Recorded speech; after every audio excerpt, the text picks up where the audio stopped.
अगर सरकार कहेगी कि हम पैसा पर नौकरी देंगे तो हम एक किडनी बेच के भी सरकार को देंगे, लेकिन हमको नियोजन चाहिए। कि हम लोग का सीट जो है वो किसी और सीट निजी एजेंसी को दे दिया जा रहा है, इसलिए उस सीट में सिर्फ पैसा का ही जिक्र किया जाता है। विदाउट पैसा नॉट रिक्वायरमेंट।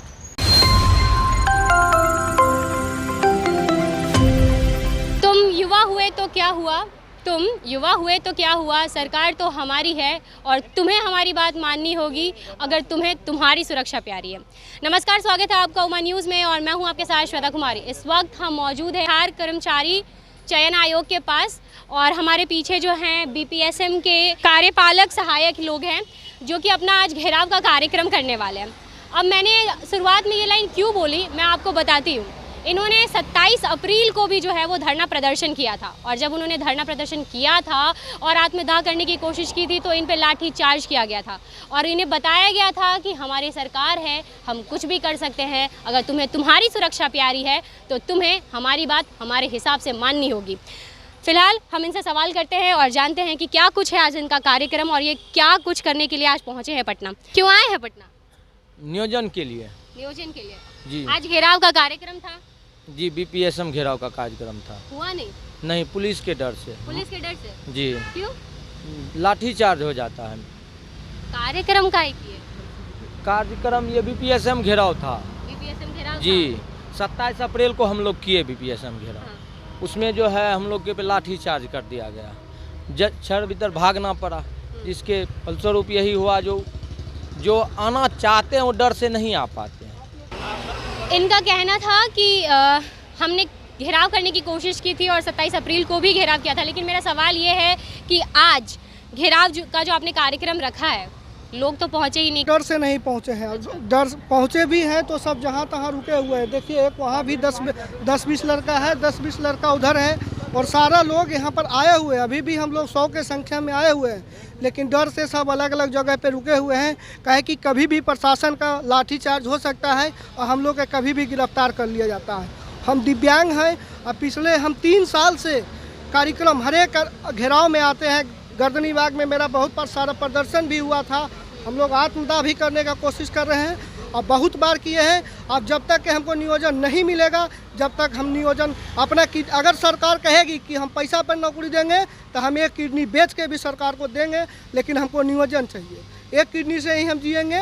नियोजन अगर पैसा पर लेना है तो नियोजन सरकार बोले हम जवाब दें। हम लोग सभी को लेटर भेजे, फ़ोन करें, कॉल करें, किसी भी अन्य माध्यम से हमको सूचित करें कि क्या नियोजन कैसे होगा। अगर पैसा से ही नियोजन होगा तो हम लोग अपना एक किडनी बेचेंगे। हमारा एक पैर है, एक पैर नहीं है, हम अपना एक आँख बेच के भी सरकार को पैसा देंगे, लेकिन मेरा नियोजन अगर होगा तो नियोजन करे सरकार।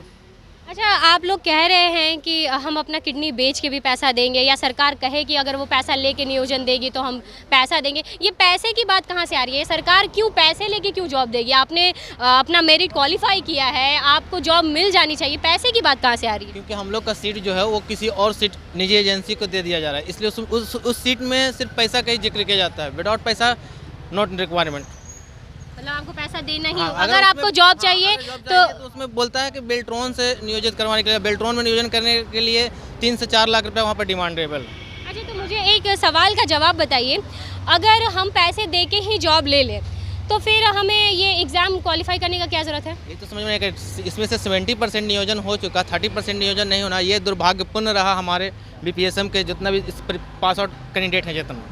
अच्छा, ये 70% हो गया और 30% बाकी है, समझ नहीं आया। समझ में, ये बिहार प्रशासनिक सुधार मिशन सोसाइटी के तहत समान प्रशासन विभाग के माध्यम से सन 2018 ईस्वी में हर एक पंचायत में एक कार्यपालक सहायक का वैकेंसी निकलना था, ठीक है ना। तो उसके अंतर्गत में सभी जिला इसकी टीम की अध्यक्षता में जिला पदाधिकारी की टीम में देगा, जिसके जिला पदाधिकारी ने सबसे पहले रिटर्न का एग्जाम करवाया। रिटर्न जो पास किए हैं उसके बाद उसको टाइपिंग कर लिए। टाइपिंग जो मेरिट जो बचा उस मेरिट से को ऑल ओवर बिहार में 10,000 कैंडिडेट पास हुए हैं, जिसमें से 6,000 के समथिंग में ज्वाइन करवा लिया गया। 4,000 को पास आउट करके आज करवा रहे हैं, कल करवा रहे हैं, परसों करवा रहे हैं। इस तरह से करते करते 3 साल बीत गया। ओके, ये बीपीएसएम क्या होता है, मतलब कैसे सरकार के लिए कैसे काम करते हैं? बीपीएसएम का फुल फॉर्म हुआ बिहार प्रशासनिक सुधार मिशन। इसका काम है कि बिहार के जितने भी पंचायत है उसमें जो अभ्यर्थी है उनको बहाली निकाला जाता है। जो जिला स्तर पर बहाली होता है वो इसी के दिशा निर्देश पर निकाल के सबको ज्वाइनिंग कराया जाता है। तो इनका काम है आरटीपीएस जो कार्यालय है उनमें कैंडिडेट को भेजना, ताकि बिहार का जो भी पंचायत विभाग का काम है वो सुचारू ढंग रूप से आगे बढ़ाया जा सके।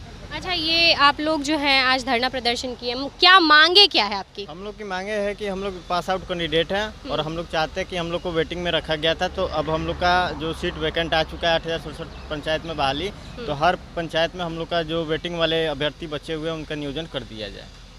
चलिए, इनका कहना है कि इनकी मांगे है कि इनकी नियोजन हो जाए। मैं आपसे पूछना चाहूँगी कि 27 अप्रैल को भी आपने किया, लाठी चार्ज वगैरह हुआ, फिर आज आप ये कह रहे हैं कि लोग डरे हुए, डर का माहौल है, तो मैं ये पूछना चाहूँगी कि 27 अप्रैल और आज 30 मई, इतना लंबा टाइम कैसे लग गया वापस से आंदोलन करने में? इसलिए मैम, मिस जो अभी तक सुनाई नहीं दिया और हम लोग के साथ जो ना व्यवहार जो किया जाता है, जैसे हम लोग पाकिस्तानी है और बांग्लादेशी है, जैसे बिहेव कर रहे हैं अपने ही देश में अपना ही हक मांगने के लिए, जब हम लोग को बार बार आत्मदाह करना पड़ रहा है और यहाँ के नीतीश सरकार जी नहीं सुन रहे हैं, सुशासन बाबू को हमको समझ में नहीं आ रहा है वो किस मुख से बोलते हैं से समाज को मुख्य धारा से जोड़ा जाए। कैसे आप धारा से जोड़िएगा?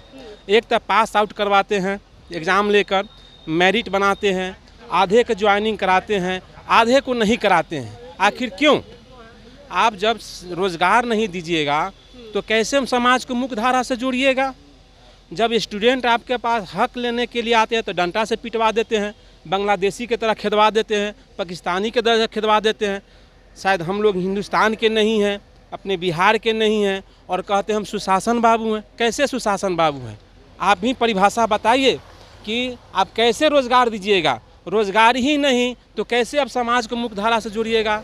कहला आप यूनिवर्सिटी कॉलेज खोलो या इंटर के एग्ज़ाम ले रहे हैं, जब आपके पास लड़का क्वालिफाइड करके एग्ज़ाम में भी अपीयर होता है और मेरिट बनाते हैं, आधा के ज्वाइन कराते हैं, आधे का नहीं करते, उससे अच्छा आप एजुकेशन सिस्टम को बंद कर दें। जे न लड़का पढ़ेगा ना आपसे रोज़गार मांगेगा।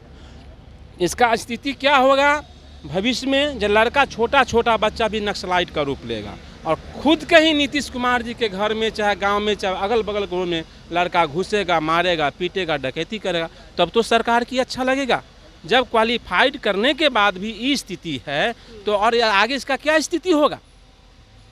अच्छा, आप लोगों ने कहा कि इसलिए इतना वक्त लग गया कि सरकार से मतलब या पुलिस प्रशासन से डर लग रहा था, इस वजह से नहीं आए। आज भी आपने अपना कार्यक्रम रखा घेराव का, लेकिन उसमें भी 10-15 लोग ही मौजूद थे, जबकि जब पिछले बार जब हुआ था 27 अप्रैल को तो उसमें संख्या काफ़ी ज़्यादा थी। तो आज भी जो कार्यक्रम रखा गया उसमें इतने कम लोग हैं। इस सब चीज़ों का वजह जो है वो यही है कि आप लोगों में डर है। तो डर है तो कार्यक्रम क्यों रखा गया? डर नहीं है, धरना परमिशन लेने के लिए बना था, ठीक है ना, लेकिन धरना परमिशन आज के डेट में नहीं मिल पाया। तो हम लोग आज विभागीय लेटर देना चाह रहे हैं कि अगर आज हम लोग का ये काम नियोजन नहीं होता है तो हम लोग अगला डेट में यहाँ पर आत्मदाह करेंगे। अगले डेट में आत्मदाह करेंगे, मतलब अगला निर्णय यही होगा कि आत्मदाह करेंगे। हाँ, आज के नियम के अनुसार बाद अगला डेट में आत्मदाह करेंगे। आज हम लोग 10 सदस्यीय टीम आए थे, विभाग के पास जाना था, विभाग में जाके हाँ कोल टीम थी।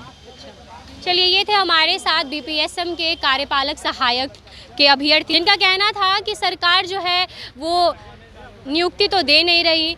अगर उनका नियुक्ति देना है तो वो बोले कि वो किस तरीके से नियुक्ति देगी। अगर पैसे लेके देगी तो इंसान अपनी किडनी या अपना कोई भी बॉडी पार्ट बेच के सरकार को पैसा देगा और जॉब लेगा।